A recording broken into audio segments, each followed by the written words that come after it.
reflexionando sobre algunas conductas que nosotros como seres humanos tenemos que nos vacilan un poco, a las cuales hay que prestarle atención y que debemos corregir. Por ejemplo, muchas intenciones de hacer cosas que no llevamos a cabo, no ejecutamos. Por ejemplo, hay gente que dice, uy, a mí me gustaría recorrer el país viajando, haciendo algo chévere, pero nunca lo hace. Nunca ahorró para eso, nunca lo puso en el calendario. A los sueños hay que ponerles fecha, hay que ponerles pies. ¿Estamos de acuerdo con eso? Entonces nunca lo hace. Dice, uy, tan chévere que a mí me gustaría aprender un idioma, pero nunca lo estudia. Nunca estudia ese idioma, uy, tan chévere, a mí me gustaría en la casa hacer tal cosa, pero nunca hace lo que propone. Es decir, que se quedó en muchos sueños y muchos deseos. Y como a mí me gustan los carros y las motos, pues tuve el privilegio de ir a la feria del automóvil, no sé cuánto fueron, muy chévere. Y estaba viendo unos videos precisamente de motos y había una motazazo 1300 de aquellas motos en el video, de aquellas viajeras, y había un anciano como de unos 70 años mirando la moto, mirando la moto por todo lado. Y la reflexión es, ¿por qué no compró la moto y la disfrutó cuando tenía tiempo de hacerlo? ¿Verdad? Porque la vida se va muy rápido y a veces no le damos cumplimiento a esos sueños cuando se debe hacer. ¿De acuerdo? Pero otra conducta que es un poco preocupante y la cual tenemos que revisar es aquella de comenzar algunas cosas y no terminarlas, ¿verdad? Nada más, no vayamos muy lejos. ¿Cuántas cosas nos propusimos para este año en enero y no las hemos cumplido? Leer un libro, ¿verdad? Leer un libro, hacer un estudio. A veces empezamos cosas, usted lee el libro, qué libro tan chévere, el índice, leyó con impulso el prólogo, por allá el primer capítulo, y ese libro nuevamente quedó archivado. Y no terminamos. Empezamos un ahorro, se compra una alcancía a 20,000 pesos y le echa 10,000, ya la quiere romper. Eso es pérdida, perdió ahí 10,000 pesos. Entonces mire, cómo a veces emprendemos cosas, pero no le damos pleno cumplimiento. Una, porque no empezamos las cosas, y otras porque las comenzamos y las dejamos en mitad de camino. ¿Estamos de acuerdo con eso? Así que la clave no solo está en comenzar, sino también en terminar. Y vamos a ir a la palabra del Señor en un texto importante, en Filipenses capítulo 3, los versículos del 2 al 16, que quiero predicar bajo el título Avanzar y no desmayar. ¿Cómo se llama? Avanzar y no desmayar. Avanzar y no desmayar. Y Filipenses nos dice lo siguiente en el capítulo 3, versículos 12 en adelante. No que lo haya alcanzado ya, ni que ya sea perfecto, sino que prosigo por ver si logro hacer aquello por lo cual fui también nacido por Cristo Jesús. Hermanos, yo mismo no pretendo haberlo ya alcanzado, pero una cosa hago, olvidando ciertamente lo que queda atrás y extendiéndome a lo que está delante. Prosigo a la meta, al premio del supremo llamamiento de Dios en Cristo Jesús. Así que todos los que somos perfectos, esto mismo sintamos. Y si otra cosa sentís, esto también os lo revelará Dios. Pero en aquello a que hemos llegado, sigamos una misma regla, sintamos una misma cosa. Dice la palabra del Señor. Solo para fijación, y mire cómo la Biblia, los textos tienen una riqueza. Cuando usted mira este texto, en lo que leímos, la palabra comienza diciendo, no que lo haya alcanzado ya, ni que ya sea perfecto. Pero cuando uno lee el versículo 15 dice, así que todos los que somos perfectos. Entonces uno le haría preguntas al texto, ¿somos o no somos perfectos? ¿Sí o no? ¿Estamos o no estamos? Cuando se estudia la Biblia a profundidad, uno hace estos ejercicios. Le hace preguntas al texto. De hecho, hay preguntas interesantes para la interpretación del texto bíblico. ¿Qué, cómo, cuándo, dónde, por qué, con quién? Usted le hace preguntas al texto y la responde. Y aquí hay una pregunta, ¿somos o no somos perfectos? Porque dice, no que lo haya alcanzado ya, ni que ya sea perfecto. Pero después dice, así que todos los que somos perfectos. Entonces, cuando uno mira este texto, y no me le voy a ir al griego ni nada, de manera sencilla como interpretación, esta primera parte habla de la condición humana, de la imperfección humana. Somos imperfectos por naturaleza, ¿verdad? En la tierra nadie logrará la perfección. Pero cuando habla en el capítulo, en el versículo 15, así que todos los que somos perfectos, es cuando estamos siguiendo de manera correcta el camino de Cristo Jesús. Estamos encausados en lo correcto, en lo que Dios demanda y espera de todos y cada uno de nosotros. Amén. Así que cuando vemos este pasaje, tenemos que recordar que la carta a los filipenses es una carta consolativa. Hay otras que son exhortativas, son correctivas, pero esta es una carta consolativa. Una carta escrita a una iglesia que ha sufrido, que ha tenido necesidad. De hecho, el tema es el gozo en medio del sufrimiento. Y recordamos también que la escribe Pablo desde la cárcel. El hombre está encanado, el hombre está por allá grave, pero aún en medio de ese lugar, él está hablando de una manera importante y dando una palabra de consuelo a esta iglesia. Y con base en lo que hemos leído, debemos saber que como hijos de Dios, nos hace bien ser conscientes de nuestra condición humana y de la meta máxima por la cual debemos luchar sin desmayar. Es decir, hay muchas metas. Cuando usted compra un carro, cuando usted viaja, son metas temporales que se les da un cumplimiento, pero por sobre todas esas metas hay una meta máxima y es alcanzar la estatura en Cristo Jesús. Es llegar a la vida eterna, es saber que recibiremos el galardón de la corona de la vida. ¿Cuántos dicen amén? Así que esa es una meta que no podemos descuidar. Y vamos a ver cuáles son las acciones que deben acompañar a quien tiene como meta la perfección en Cristo. Si son acciones, son verbos. Y vamos a mirar entonces 3 acciones que debe tener alguien que anhela llegar a la meta. La primera acción, lo primero que se debe lograr es aceptando la imperfección. Diga, aceptando la imperfección. Esta es la condición inherente al ser humano y habla de nuestra realidad. De hecho, nos damos cuenta que el apóstol Pablo, el que está escribiendo, tuvo muchos logros, muchos alcances, muchas victorias. Él, por ejemplo, era judío, fue fariseo. Y recordemos que los fariseos eran estrictos, buscaban la perfección en todo.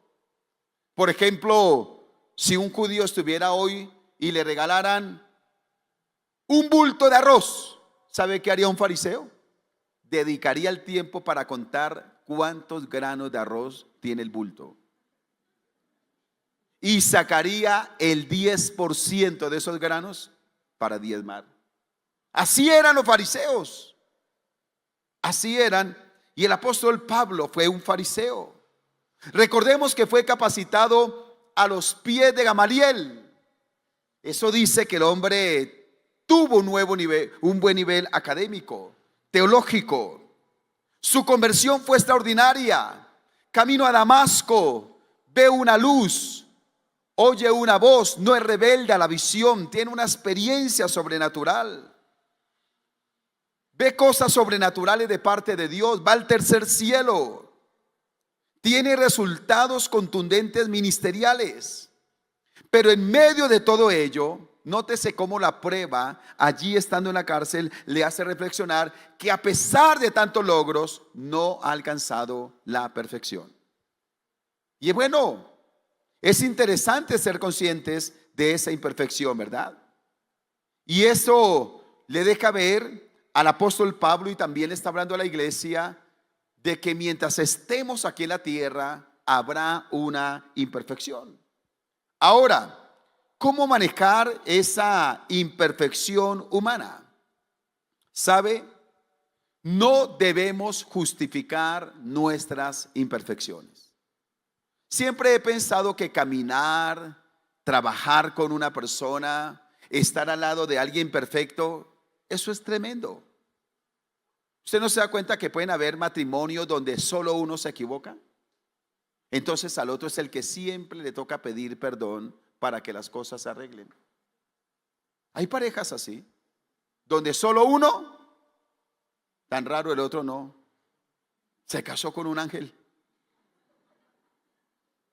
Se casó con un ángel porque nunca se equivoca, ¿verdad? Tengamos cuidado con ser de aquellas personas que justifican la imperfección. Nunca se equivocan, no les gusta que los confronten. Cada vez que alguien lo quiere confrontar, wow, eso se meten en un problema. Siempre le buscan un chanfle al asunto. Mire, es que usted cometió ese error. Sí, pero es que usted también. Y prum, se salió. Eso parece Roberto Carlos el chanfle. Se salen por la tangente, no reconocen. Y una persona que no reconoce su imperfección es una persona que vive engañada, y es una persona que ha determinado no crecer. ¿Ha determinado qué? No crecer. Entonces cuidado, porque eso es una manifestación de orgullo. Pero también sabe que podemos ir al otro extremo y darnos duro con nuestras imperfecciones, castigarnos a nosotros mismos, no admitirnos un error. Y creo que en todo lugar se debe admitir el error, porque estamos tratando con humanos. A los hijos no solo hay que enseñarle, pórtese bien, no haga tal cosa, no haga tal cosa. ¿No cree que una lección sabia para un hijo es enseñarle cómo manejar sus errores? Porque cuando no le enseñamos, los ocultan los errores, se cortan las venas, buscan ayuda en las fuentes erradas. Pero a todos hay que enseñarle cómo manejar su imperfección, porque ¿todos somos qué? Todos somos imperfectos. Y hay que enseñar que hay espacio para la imperfección también, ¿verdad?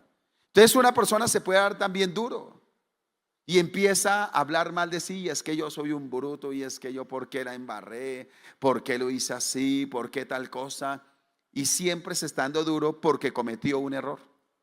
¿Alguien le ha pasado eso? Yo también he hablado así y he tenido que pedirle perdón al Señor. Lo reconozco delante de ustedes. De a veces uno darse duro porque uno a veces es perfeccionista en muchas cosas. Entonces mire el extremo. El que nunca se equivoca, ¿verdad? Nunca se equivoca. Tan raro, todos se equivocan menos él. O el que se equivoca y se da duro. Entonces, lo que nos quiere enseñar el apóstol Pablo es que las imperfecciones se deben tomar como un reto de crecimiento. Diga, reto de crecimiento. Entonces Pablo dice, no soy perfecto, pero tomo la imperfección como un reto para cada día ser una mejor persona. Una mejor persona. Y me parece que tiene sentido, porque lleva a la autoevaluación, a la reflexión, a parar, a sacar tiempos para estar delante del Señor. Examíname, oh Dios, y pruébame. Conoce mi corazón, ve si hay en mí camino de perversidad y guíame por el camino eterno. Ayúdame. Eso me lleva a ser humilde y aún tener mentores, personas que me puedan ayudar cuando estoy enfrentando algo. ¿Cómo puedo crecer? ¿Cómo puedo ser mejor? No me cierro a la banda. No soy una persona porque quien se cierra a crecer es lo que la Biblia dice, una persona necia. La persona necia no es consciente de su imperfección. La persona necia no acepta que otra persona le confronte. La persona necia nunca busca ayuda. La persona necia cree que su mundo es el perfecto y el mundo de los demás es imperfecto. La persona necia se cierra. Y Pablo dice, no, no puede ser así.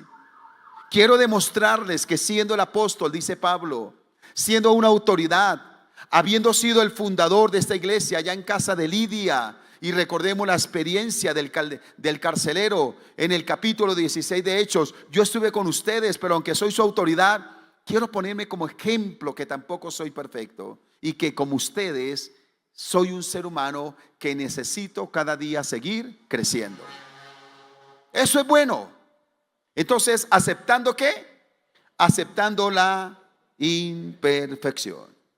Pero número 2, también ¿cuáles son aquellas acciones que deben acompañar al que tiene como meta la perfección en Cristo? ¿Cómo crecemos? Administrando con determinación. Diga, administrando con determinación. Habla de la capacidad para establecer cambios. Ese es un desafío. Entonces Pablo está apuntando al pasado.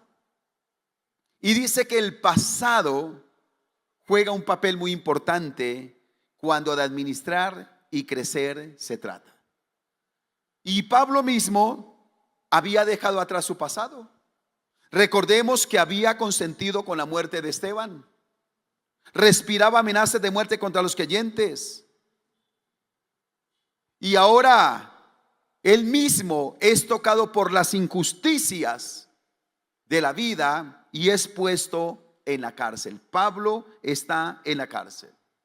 Pero mire cómo Pablo habla con gozo, habla con alegría, habla con libertad. Hemos dicho en algunas enseñanzas tocando esta misma carta que si no supiéramos dónde estaba Pablo cuando escribió esa carta, uno decía, wow, el hombre estaba por allá en West Palm Beach, estaba por allá en una playa tomando cóctel, pero está desde una cárcel y no habla con resentimiento.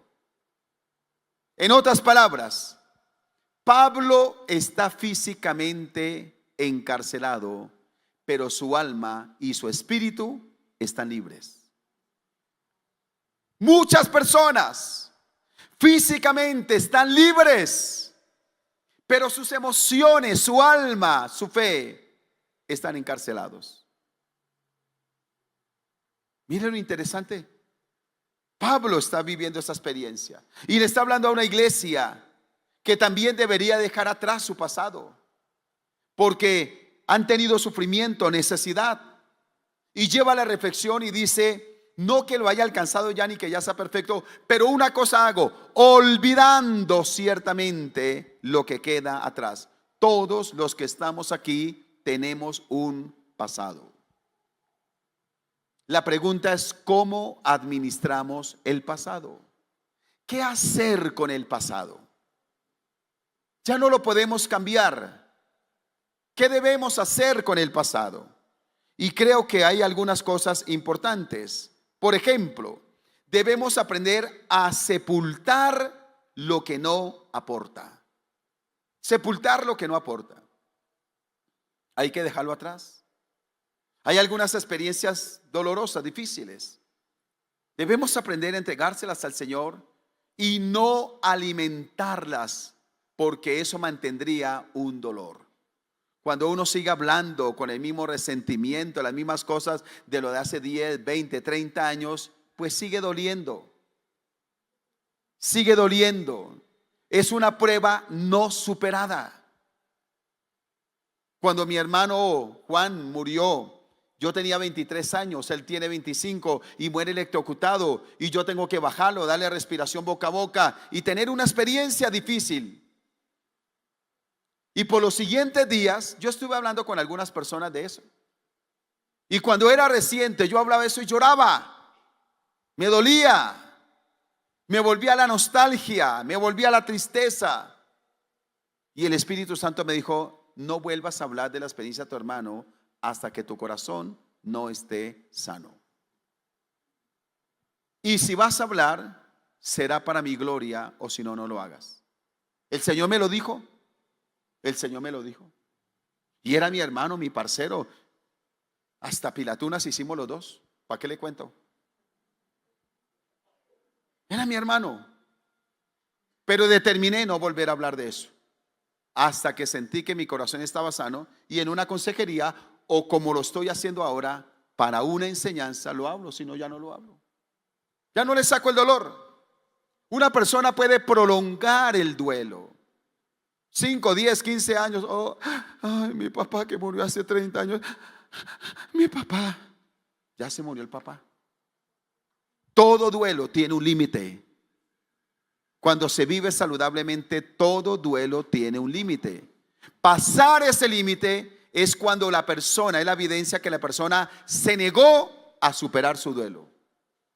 Y aún toma ese dolor para victimizarse. Y no es bueno para las emociones. Todos hemos perdido, o quizá no todos, pero tal vez si usted ha perdido un familiar, yo también los he perdido. También he tenido gente cercana a mi sangre que ha partido. Los he llorado, los he enterrado. Pero la vida sigue y lo podemos superar tomado de la mano del Señor. Decimos amén a eso. Entonces hay que sepultar lo que no aporta. Aprender de las experiencias que nos dejan una reflexión. Entonces hay muchas cosas que uno sí puede aprender, ¿verdad? Hay enseñanzas que deja el pasado. Y número 3, valorar los buenos recuerdos. Hay buenos recuerdos, por eso están las fotos y usted saca las fotos por allá y dice: ay, pero usted era así, no parece. Claro, ya después de 30 años ya estaba más jovencito, más de todo, pero bueno, hay que aprender o valorar los recuerdos. Pero Pablo dice que hay que tener cuidado con el pasado. Al fin y al cabo somos el producto de nuestro temperamento, malas experiencias, lo que va formando el carácter. Entonces, cuando una persona es escéptica: no, yo no creo en la vida. Una mujer dice: no, eso todos los hombres son iguales. ¿Por qué cree que una persona habla así? ¿Porque tiene su corazón sano? No, porque alguien hirió, porque dejó algo feo del pasado y no lo pudo sanar. Te dice: esas todas son iguales, eso allá no sé qué, eso sí. Cuando usted escuche a una persona hablar así, espero que usted no hable así, pero cuando escuche a una persona, dice que de la abundancia del corazón habla la boca. El corazón de esa persona está herido, está lastimado. Ese corazón está enfermo. Entonces nos dice que lo hacemos también administrando con determinación. Y usted debe determinar qué va a hacer con su pasado. Sepulte lo que no sirve. Aprenda las lecciones que sean necesarias. Y valore los recuerdos que quizás traigan algo especial. Porque los recuerdos también tienen algo especial, ¿verdad? Y número 3, ¿cuáles son las acciones? ¿Cuáles son las acciones que deben acompañar a alguien que anhela llegar a esa máxima meta? ¿Cómo lo debe hacer? Avanzando con convicción. Diga conmigo: avanzando con convicción. Y esta es la oportunidad de construir un futuro de esperanza. Pastor, mi pasado ya no lo puedo cambiar, pero sí puede construir su futuro. No puede cambiar su pasado, pero sí puede construir su futuro. No se quede lamentando el pasado. Enfóquese en el futuro. Porque a veces por uno amar tanto el pasado y quedarse con el pasado, se queda por allá con cosas que no debería tener, ¿verdad? Por eso algunos guardan ese tornillo por allá de la grabadora del año 1980. Es que este tornillito Guardan unas chucherías. No es que ese es de un tornillito, una grabadora que yo tuve cuando era soltero. Bota ese tornillo, hermano. Ese tornillo ya no.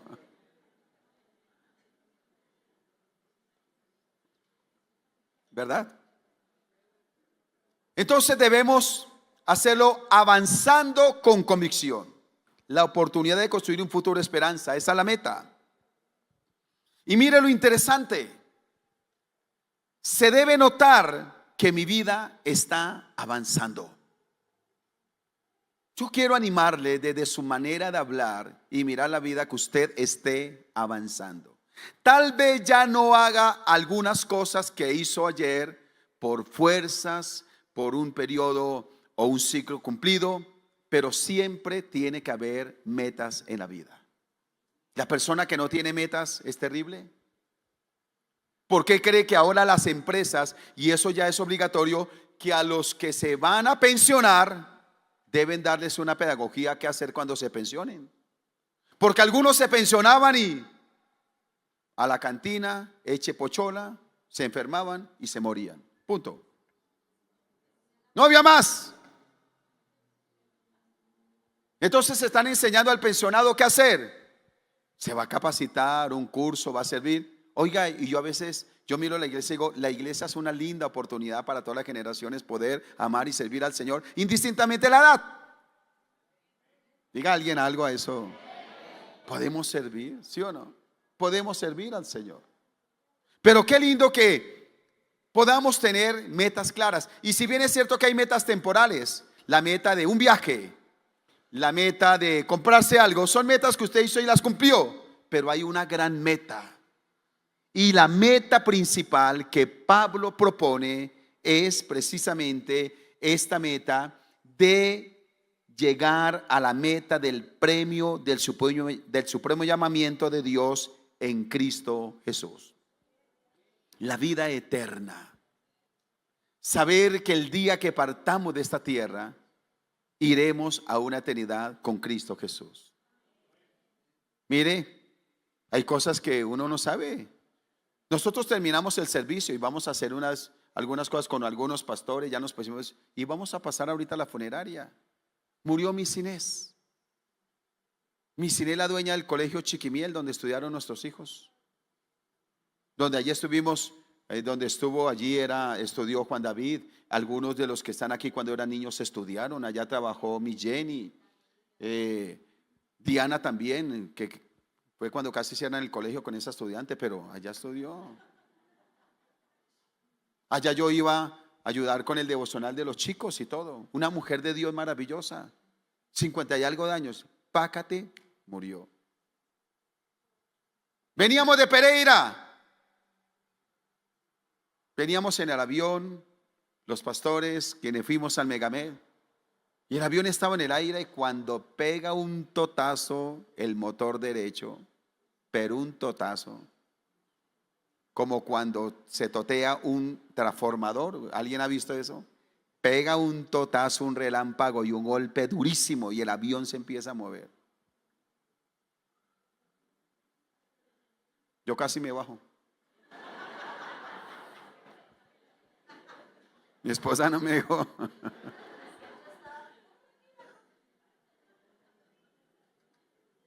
¿Qué tal que ese avión se caiga? Ay, pastor, no está técnico. Nada nos garantiza. Pero tenemos la meta máxima, que es la vida, ¿qué? La vida eterna. Y cuando uno, escúchame esto por favor, cuando uno tiene correctamente enfocada, por favor escúcheme esto porque el tiempo se me fue. Cuando uno tiene correctamente enfocada la principal meta, que es la vida eterna, escúcheme, de manera directa, otras metas que son temporales afloran en la vida del creyente. Es decir, si una persona tiene claro lo que es la vida eterna, sabe que no solo se disfruta allá, sino que se comienza a disfrutar desde acá. Y eso se ve en su relación de matrimonio, eso se ve en su familia, se ve en la economía, se ve en el trabajo, se ve en cómo usted arregla la casa. No me diga que alguien tiene una tremenda meta, la vida eterna, y su casa está desarreglada toda hora. Hay gente que, perdóneme, digo esto, perdóneme. Hay gente que arregla la casa cuando tienen visita. Usted puede ir a mi casa cuando quiera. Vaya cuando quiera. Y yo alabo a Dios por mi esposa. La casa siempre está arreglada. Porque cuando uno tiene a Cristo, todo lo demás resplandece. Todo lo demás resplandece.